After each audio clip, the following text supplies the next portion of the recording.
Oui, salut la famille, j'espère que vous allez bien, j'espère que vous êtes en forme, j'espère que vous passez des bons moments, n'est-ce pas? Nous nous retrouvons pour une nouvelle vidéo et comme tu l'as lu sur la thématique, on voudrait parler aux traders qui veulent réellement développer une carrière, une véritable carrière sur le long terme. Là, je ne parle pas aux touristes. Donc, si tu es sincère à l'idée de vouloir réellement faire du trading, une activité sérieuse, n'est-ce pas, jusqu'à, n'est-ce pas, tes derniers jours sur le marché, tes derniers jours sur terre, dirais-je même, sache que tu dois regarder cette vidéo jusqu'à la fin. Donc, dans cette vidéo, je vais devoir aborder certains points qui relèvent bien entendu de mon expérience et qui vont vous parler et qui vont vous pousser à bien comprendre qu'est-ce qu'il faut faire réellement si vous voulez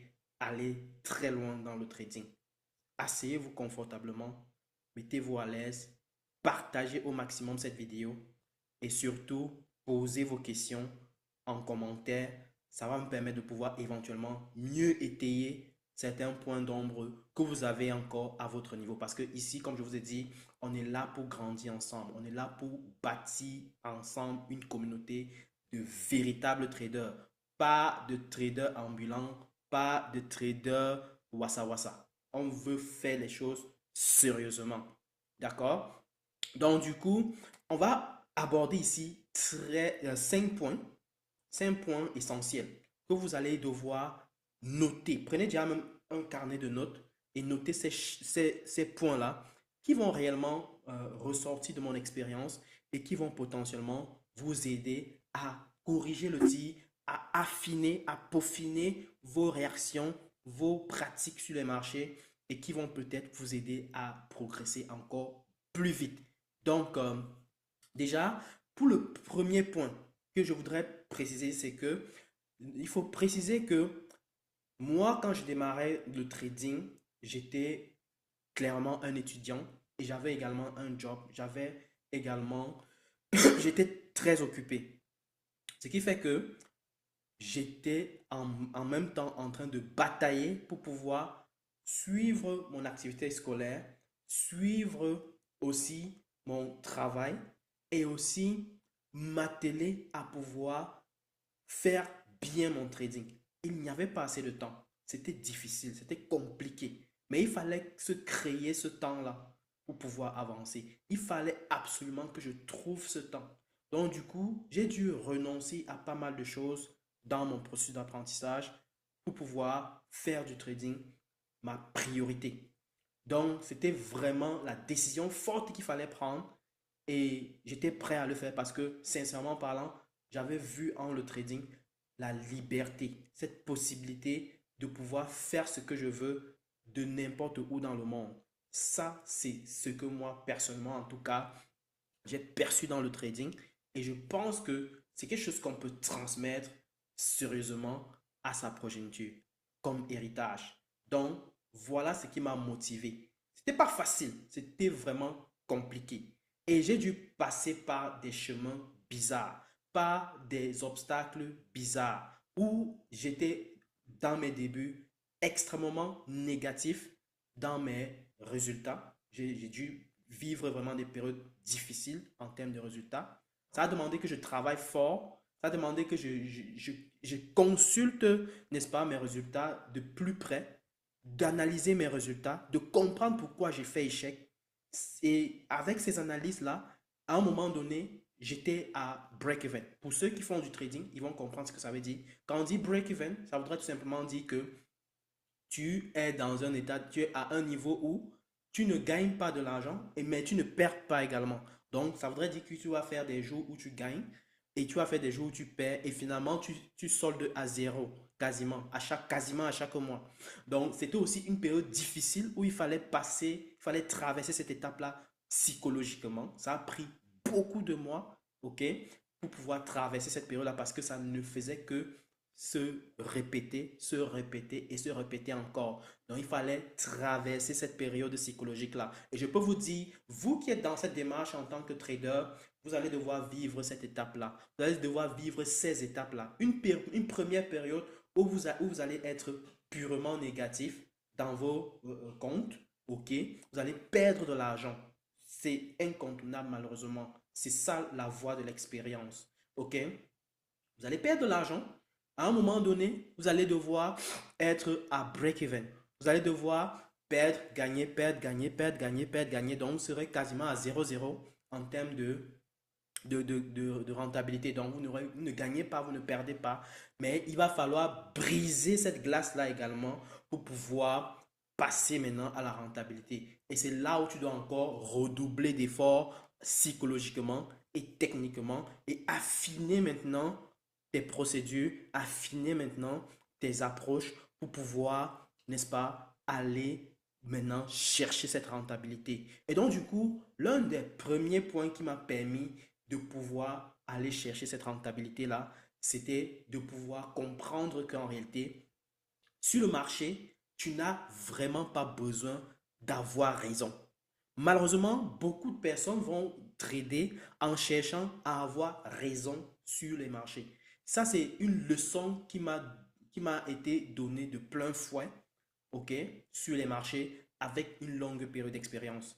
Sur les marchés, tu n'as pas besoin d'avoir raison. Tu n'as pas besoin de maîtriser où est-ce que le marché va aller, la direction que le prix va aller, va prendre, la tendance que le prix va prendre, le niveau que le prix va atteindre. Tu n'as pas besoin de savoir ça. C'est une vraie claque que j'ai reçue à ce moment-là. Parce que, écoutez, dans mes premières périodes, quand je tradais, voilà comment je raisonnais. Ce que je faisais, c'est que quand je prenais un trade, je plaçais mon stop loss, je plaçais mon take profit. Mon objectif c'était que ce trade-ci, je ne dois pas le toucher.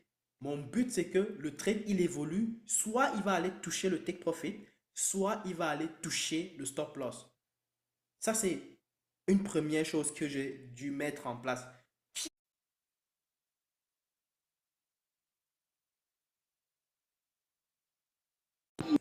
Qui est une très bonne chose, mais qui visiblement, n'est-ce pas, m'a également coûté cher.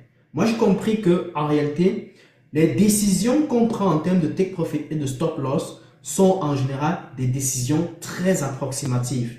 Ok, très approximative. Ça voudrait dire que malgré le fait que j'ai placé des stop loss et des take profit comme ça, je dois également avoir un jugement expert supplémentaire qui va me permettre, n'est-ce pas, de me rassurer si lorsqu'on se rapproche du take profit, n'est-ce pas, surtout pour le take profit, est-ce que je suis OK, n'est-ce pas, à laisser le prix du marché évoluer, même si ça tourne autour du take profit. Ça ne clôture pas, mais ça tourne autour du take profit. Si c'est que je me rends compte que le prix tourne trop autour du take profit, mais ne touche pas le take profit, ou alors commence à manifester des pressions inverses à la tendance que j'avais d'abord identifiée, ou alors la tendance que j'avais priorisée, alors en ce moment, il faudrait que je passe en mode jugement expert et je décide finalement de clôturer ce trade manuellement ou pas. Donc,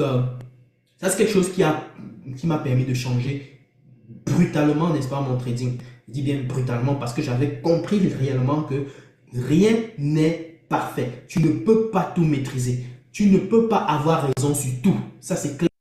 Tu ne peux pas savoir exactement où est-ce que le prix va aller en take profit. Tu ne peux pas savoir exactement où est-ce que le prix va aller en stop loss. Tu vas avoir une approximation.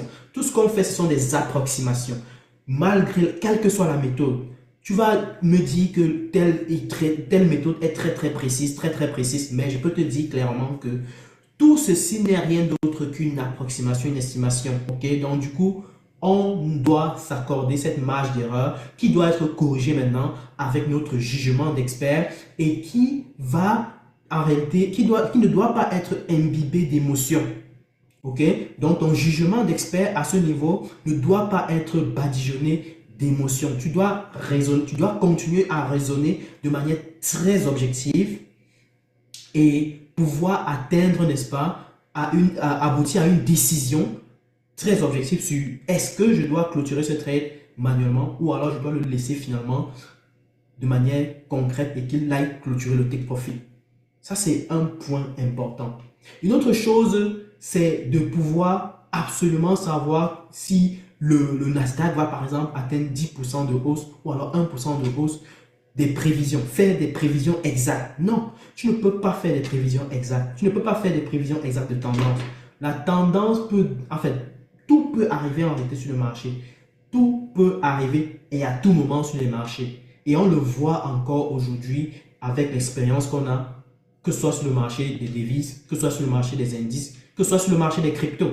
Donc, tu dois comprendre que malgré ta stratégie, malgré tout ce que tu fais, tout peut arriver et donc tu dois être ouvert à accepter cette situation-là. Si tu n'es pas ouvert à accepter cette situation, tu t'exposes à des potentiels revenge trading scénarios, ok? Tu t'exposes à des scénarios de revenge trading, ok? Donc, tu dois faire très attention à ça et comprendre que du moment où tout peut arriver, ta priorité sur le marché, c'est de mettre un accent encore plus fort sur ta gestion de risque. Si tu mets un accent plus fort sur ta gestion de risque, tu vas t'en sortir. Si tu ne le fais pas, malheureusement, à force de vouloir avoir raison, tu auras des difficultés pour avancer. À force de vouloir démontrer que tu peux le faire, tu vas faire échec cuisant. Ok? Donc, voilà une leçon solide que moi j'ai reçue, en tout cas de mon expérience. Notez bien ça. Ne pas. La leçon est la suivante, c'est que on n'a pas toujours raison. Tu n'as pas toujours raison sur tout. Ok? Voilà. Le deuxième point, le deuxième élément que j'ai constaté et qui m'a permis de corriger drastiquement mon trading, c'est de comprendre que je n'ai pas besoin de trader les unités de temps inférieures telles que M5, M1, 1 minute, 5 minutes, parfois même 15 minutes pour pouvoir être extrêmement rentable. Oui, tu n'as pas besoin de ça. J'ai compris ça assez vite parce qu'au départ, j'étais focus sur le day trading et malheureusement, ce qui se passait avec le day trading, je constatais que je peux faire une première moitié de la semaine positive, mais une deuxième moitié de la semaine négative. La vérité avec le day trading est que c'est un travail très demandant en termes d'énergie, très demandant en termes de concentration, très demandant en termes de focus. Et le problème, c'est que l'homme n'est pas cet être-là qui est capable de focus pendant une très longue période. C'est très rare de trouver des personnes extrêmement focus pendant de très longues périodes. Voilà pourquoi on constate des taux d'échec massifs dans le day trading.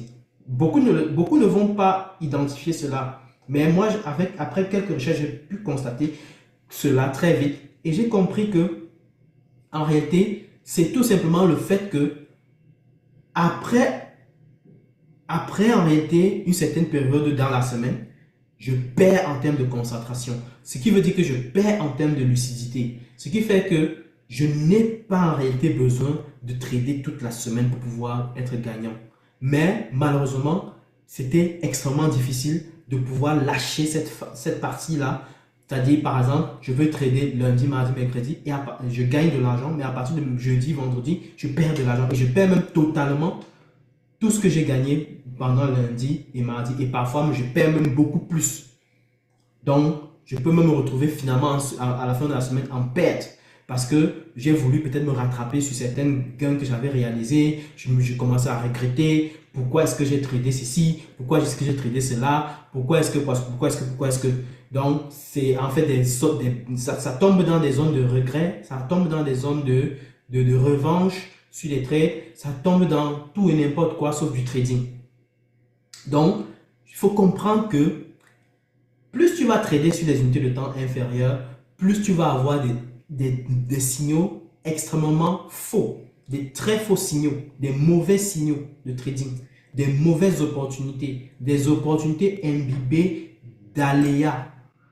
Et malheureusement, tu vas te faire avoir. Ça, c'est la réalité que je constate. Et pour moi, un trader débutant n'a vraiment pas besoin de faire ça. Sincèrement, il n'a pas besoin de faire ça. Il a besoin de maîtriser d'abord les choses de manière correcte Et puis avec le temps, il peut se diriger, n'est-ce pas, vers du day trading. Et même dans du day trading, tu n'es pas obligé d'aller trader les unités de temps 1 minute, les unités de temps 5 minutes.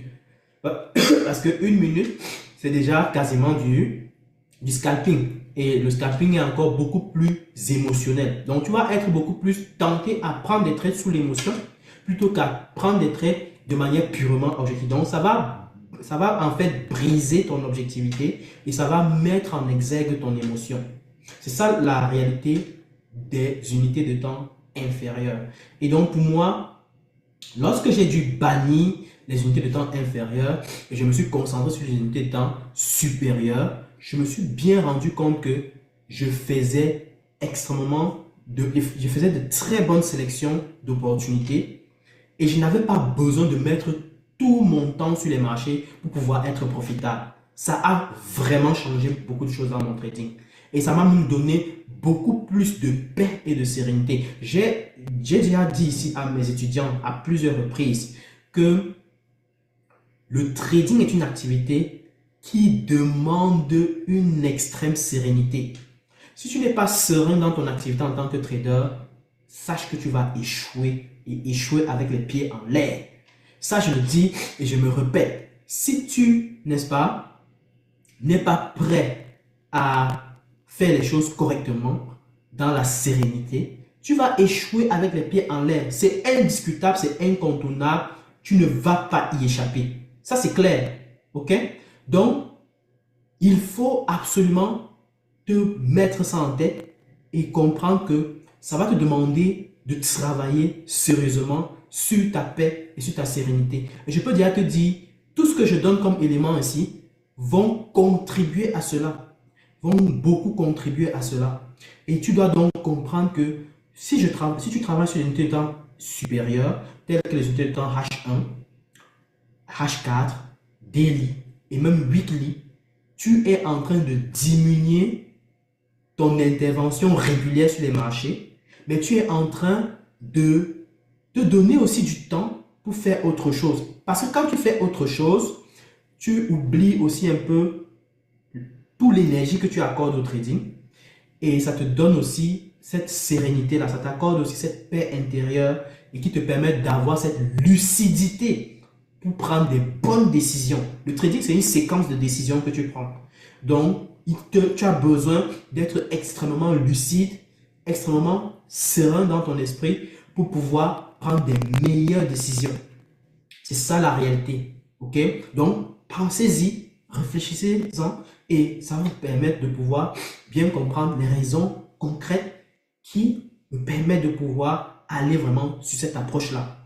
Et ça va vous permettre de corriger le tir à votre niveau. Ne soyez pas omnibulé par l'envie de gagner vite et là. Ne soyez pas omnibulé de prendre des trades et voir le gain tomber là tout de suite. Personnellement, ça ne sert à rien. Ça ne sert à rien parce que, en fin de compte, le bilan, c'est de se dire quoi? C'est de se dire, j'ai commencé l'année 2025 par exemple, et il faudrait que en décembre 2025, je fasse un bilan clair et net et je vois combien j'ai gagné. Il ne suffit pas, c'est pas parce que tu as gagné un trade que tu es un trader. Non, c'est parce que tu as exécuté plusieurs trades pendant l'année, pendant le temps, qu'on voit que dans ton évolution sur le temps, tu parviens à maintenir une sorte de consistance et tu parviens à générer du profit et régulièrement. C'est ça qui démontre en fait ta profitabilité sur le marché. C'est pas autre chose. OK? Alors, ça c'est pour la deuxième leçon qui veut dire que les unités de temps inférieures sont à bannir. On doit se concentrer sur les unités de temps supérieures. Désolé, je me sens un peu pas bien.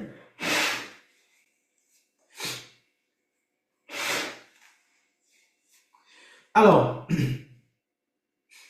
le troisième point, c'est ce que j'ai appelé la règle de 3. Tu dois trouver le juste équilibre sur cette règle de 3 là. OK? Alors, cette règle de 3 stipule que quoi? Elle stipule que si tu veux augmenter ta probabilité de réussite, tu vas devoir baisser ta fréquence ta fréquence de trading et tu vas devoir baisser aussi ton risk reward. Tous les 3 points sont liés. Probabilité de réussite, fréquence de trading, risk reward sont 3 paramètres liés. Tu vas augmenter ton taux de réussite, ta probabilité de réussite sur un trade. Sache que tu peux baisser ton risk reward et tu peux également baisser ton taux, ta fréquence de trading, ton nombre de trades pris par jour, ou par semaine ou par mois. Ça veut dire que quoi? Ça veut dire que pour augmenter ta réussite sur les marchés, ton taux de réussite sur les marchés, tu peux décider pour commencer de sélectionner des trades de haute qualité, ce qu'on appelle souvent les high probability setup. Tu dois connaître quel est ton setup le plus rentable possible. Tu dois être capable d'identifier cela. Tu dois travailler au point où tu sais que dès lors que tu vois cette configuration-là graphique sur le marché, tu peux te donner des chances de prendre ce trade. Et normalement, tu dois travailler cet aspect-là. Pour toute stratégie que tu mets en exécution, tu dois être capable de connaître sous quelles conditions du marché, sous quelle configuration de cette approche-là, j'ai plus de chances de réussite. C'est très important. Si tu ne fais pas ce travail, tu ne vas pas traverser un certain niveau en tant que trader. Tu dois travailler cet aspect-là. Sur chaque stratégie que tu prends, tu dois connaître, identifier sous quelles conditions tes probabilités sont maximisées. Tes probabilités de réussite sur ce trade-là sont maximisées. Tu dois connaître cette statistique, tu dois connaître cette configuration graphique. Mais si tu ne travailles pas sur ça, malheureusement, tu vas faire échec. Enfin, ou alors tu vas stabiliser, tu vas stagner sur un certain niveau. C'est très, très important. Et même pour la réussite des challenges sur les propres films, c'est nécessaire. C'est extrêmement nécessaire même d'ailleurs.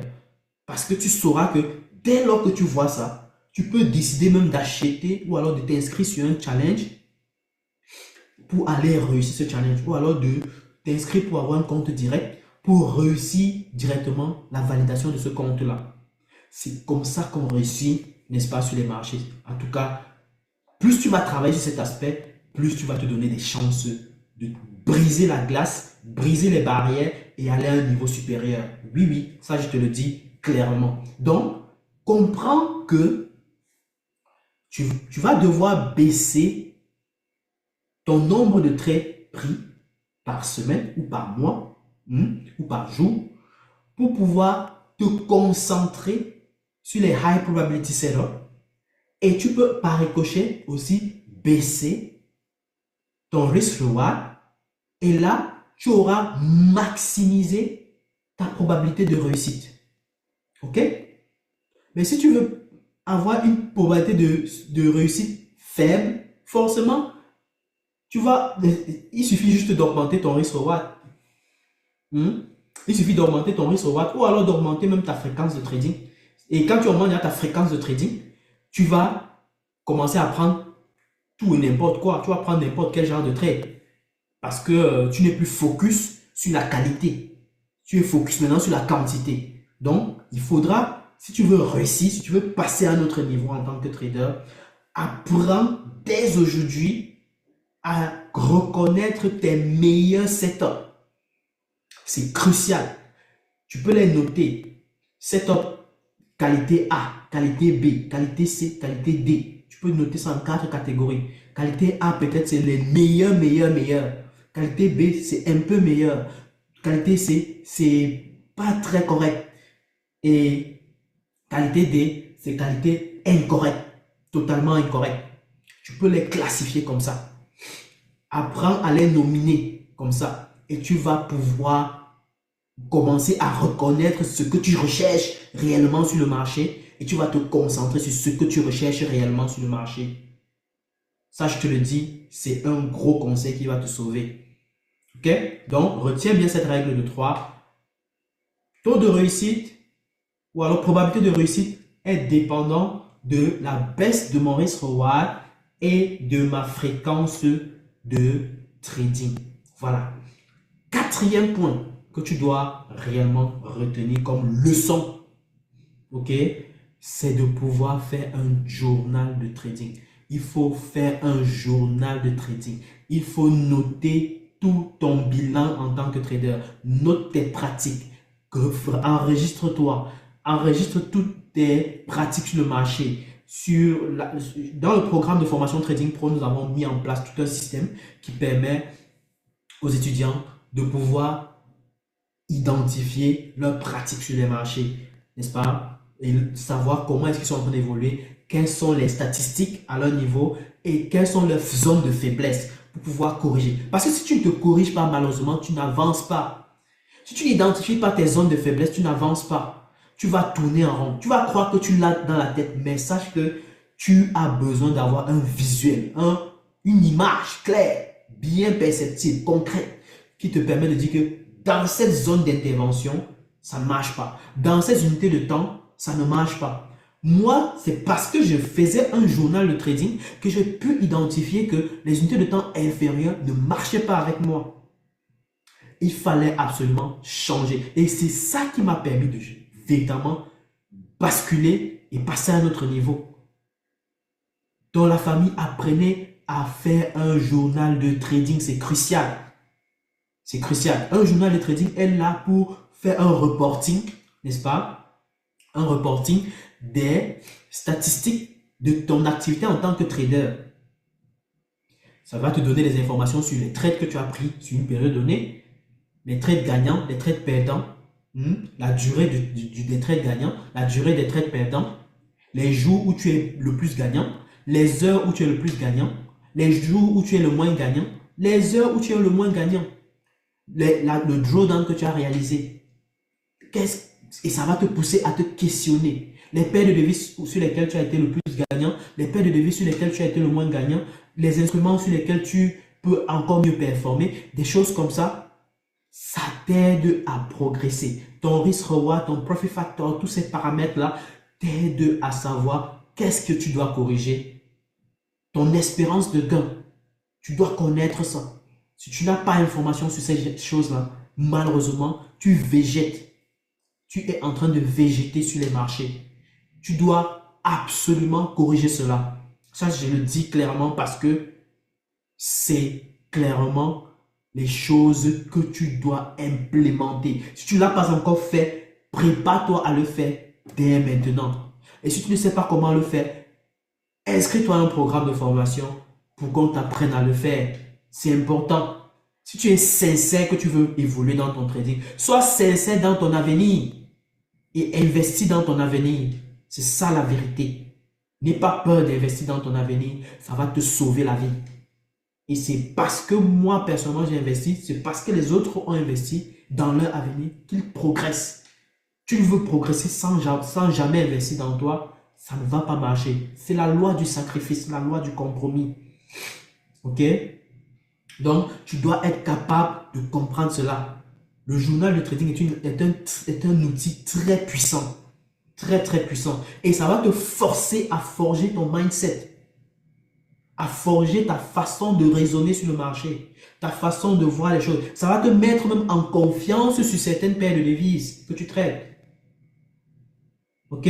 Donc, prends le soin de mettre en place ce journal de trading qui va te permettre de pouvoir voir tes performances. Vous avez déjà vu quel athlète sur le marché, vous avez déjà vu quel athlète qui participe aux compétitions, mais qui ne fait pas une observation de ses anciens enregistrements. Même les équipes de football, vous voyez, beaucoup d'entre vous ici là peut-être regardent la Champions League. Toutes ces équipes de foot regardent leurs anciens matchs. Ils regardent tous les anciens matchs dans tous les extrêmes détails. Pourquoi ils le font? C'est pour pouvoir identifier les pratiques que chacun a menées dans sa fonction sur le terrain.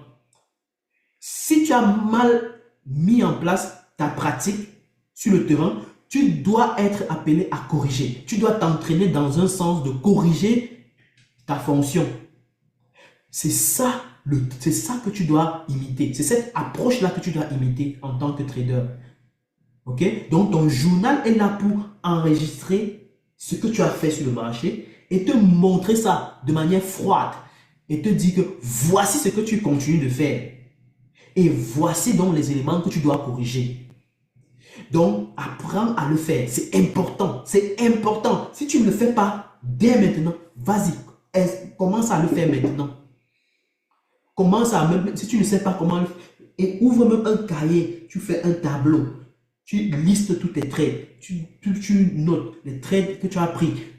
C'était un achat, c'était une vente, oui, ok. À quel prix tu as acheté, à quel prix tu as vendu, quel était ton stop loss, quel était ton take profit, quel était ton risk forward. Note tout ça dans un cahier. Et note un commentaire qui va te permettre de dire, ok, pendant ce trade, voici ce que j'ai vécu. Ne sois pas biaisé dans ton commentaire. Sois le plus sincère possible dans tes commentaires.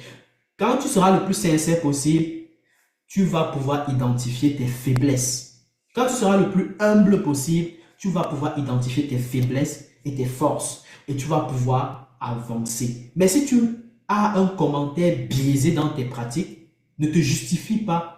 Ne dis pas que j'ai fait ceci parce que je voulais faire cela. Non. Dis que j'ai mal fait X. Voilà. J'accepte mon erreur et je dois être capable de corriger cette erreur. C'est ça, être un véritable trader. Apprendre à être humble sur toutes ces pratiques. Et accepter que l'erreur, elle est humaine et on est appelé à se corriger éternellement.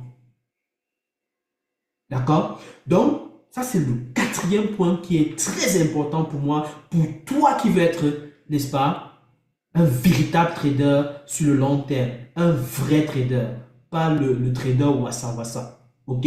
Tu dois intégrer cela. Le dernier point et le cinquième point que je veux que tu retiennes dès aujourd'hui, c'est que ne te compare jamais à qui que ce soit. Ne te compare jamais, jamais, jamais, jamais à qui que ce soit. Compare-toi à toi d'hier. Compare-toi à toi d'hier. Est-ce que tu es la meilleure version de toi comparé à hier, comparé à avant-hier, comparé à ton passé? Ne te compare pas à ton voisin qui dit qu'il a réalisé 15 000 $ en une journée, 50 000 $ en une journée, 100 000 $ en une journée, 200 000 $ en un mois. Ne te compare pas à cette personne-là. Vous n'êtes pas dans les mêmes conditions. Chacun a son parcours, chacun a son chemin, chacun a son vécu, chacun a son background dans le trading. Ça, si tu ne retiens pas cette leçon-ci, ça va te coûter cher. Ça va te coûter cher parce que tu vas vouloir imiter ce que tu n'es pas censé faire. Certaines personnes vont avoir des aptitudes pour pouvoir gagner des grosses sommes comme ça. Mais toi, si tu essaies, tu vas échouer. Tu vas échouer. Sur ce coup-là, ça ne blague pas. Ça te paye cash. Donc, tu peux regarder la vidéo d'une personne qui te dit « Oh, j'ai gagné 15 000 $, j'ai gagné 50 000 $ en une journée, en 2 jours, en une semaine. » Applaudis pour cette personne. Très bien, mon gars. Je te félicite. Moi, pour le moment, je suis dans ma démarche et je vais évoluer selon mon approche et je vais y arriver dans les années, dans le mois, dans les jours à venir. Je vais continuer dans mon approche. Je ne veux pas essayer ce que tu fais. Je vais quand même évoluer d'abord sur mon approche et travailler sur mon approche et me concentrer sur ce que je fais. C'est comme ça que tu restes concentré. Ne te laisse pas distraire par X a gagné 200 000 $, X a gagné 50 000 $, X a gagné 20 000 $. Ne tombe pas dans ce piège. Certaines personnes vont voir des gros gains que une personne X, une personne Y, une personne Z a réalisé et vont croire qu'ils peuvent réaliser ça d'un coup comme ça là parce que oui, il suffit de connaître la stratégie. Non, non, non, non, non, non, non, non, non, non. Vous ne pouvez pas vous en sortir aussi facilement. Il faut comprendre que tu ne dois pas te comparer à quelqu'un et tu dois rester sur ta démarche malgré le fait que tu vois des millions de personnes qui gagnent de grosses sommes partout ailleurs. C'est pas parce que ton voisin gagne des millions de dollars que tu vas gagner des millions de dollars là maintenant aussi. Même s'il te montre sa stratégie, ce n'est pas vérifié que tu vas le faire. Ça, je te le dis déjà. Ok? Donc, reste concentré et reconnais, sois conscient des choses sur lesquelles toi tu dois travailler avant d'atteindre ce million de dollars. Sois conscient des choses sur lesquelles tu dois bosser sérieusement pour pouvoir atteindre ce million de dollars. Ce million de dollars n'est pas venu en un claquement de doigts. C'est le fruit de peut-être plusieurs années d'expérience que tu ne connais même pas. Donc, tu dois rester focus sur ta démarche. Tu as un chemin de carrière à bâtir et tu dois véritablement te concentrer à bâtir ce chemin-là de la manière la plus solide. Mettre bien les fondations, bâtir bien les poutres, bâtir bien les murs, bâtir tout jusqu'au toit. Donc, concentre-toi sur toi, compare-toi à toi-même et je pense que tu pourras y arriver. Je sais que tu pourras y arriver, surtout si tu te fais accompagner. La famille, je vais vous lancer quelque chose d'assez intéressant pour ceux qui sont intéressés pour un coaching, n'est-ce pas, en tant que trader, pour ceux qui sont intéressés par un programme de coaching, laissez-moi savoir, je vais vous laisser vous enregistrer sur une liste, n'est-ce pas? Comme ça, on va pouvoir éventuellement sélectionner maximum 10 personnes pour l'année afin que je puisse les coacher pendant l'année 2025 qui va leur permettre de pouvoir bien sûr passer à la vitesse supérieure sur les marchés financiers. Je veux lancer ce programme-là et je veux voir si vous êtes intéressé réellement par rapport à ce programme-là. C'est un programme de coaching sur quasiment toute l'année et donc du coup, je voudrais expérimenter en tout cas cette possibilité-là pour pouvoir me donner la chance de pouvoir travailler main à main, tête à tête avec quelques personnes, maximum 10 personnes et ça va me permettre de pouvoir, n'est-ce pas, leur donner tout le maximum que je peux leur donner et pouvoir, n'est-ce pas, leur permettre de pouvoir passer à la vitesse supérieure en tant que trader expérimenté. Donc, si vous êtes intéressé, lâchez-vous en commentaire. Ça va me permettre de pouvoir voir s'il faut lancer ce programme-là et ça va me permettre de pouvoir, n'est-ce pas, vous donner un peu plus de détails sur ce sujet. Voilà, je vais m'arrêter là sur ce point et j'espère que vous avez retenu ces leçons. Partagez au maximum la vidéo. Partagez ça sincèrement et éventuellement gardez cette vidéo quelque part pour la suivre une seconde fois, une troisième fois, une énième fois parce que ça va vous donner la force. Ça, je le sais. Ok? Donc, prenez soin de vous, portez-vous bien et on se dit à très bientôt pour une prochaine vidéo. Ciao!